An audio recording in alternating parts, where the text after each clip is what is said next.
Hello guys, আপনাদের সবাইকে নমস্কার। আপনাদের সামনে নিয়ে এসেছি একটি মিনি ব্লগ নিয়ে।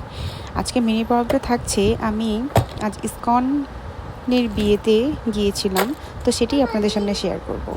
তো চলে যাই আমার ফাইনাল লুকে। তারপরে টেনটানা, এই হলো আমার ফাইনাল লুক ছিল আজকে যাওয়ার সময়। তারপরেই চলে গিয়েছিলাম এই বিয়ে বাড়িতে, ইসকনের বিয়ে বাড়ি। তো ইসকনের বিয়েবাড়ি মানে বুঝতে পেরেছেন, সব ভেজিটেবল আইটেম। তারপরে রয়েছিল খাবার দাবার। খাবারের মেনুতে ছিল ধোকার ডালনা, তারপরে ছিল মুগের ডাল, তারপরে ছিল সালাদ, তারপরে পোলাও, আর রয়েছিল দই। তবে ইসকনের বিয়েতে একটি মজাদার বিষয় হলো, ওনাদের সব কিছু আইটেমেই থাকে হলো ভেজিটেবল। সাধারণত ভেজিটেবল আইটেম নিরামিষ খেতে কিন্তু খুব ভালো লাগে, তাই আজকের বিয়ে বাড়িটা ছিল আমার জন্য স্পেশাল। Thank you.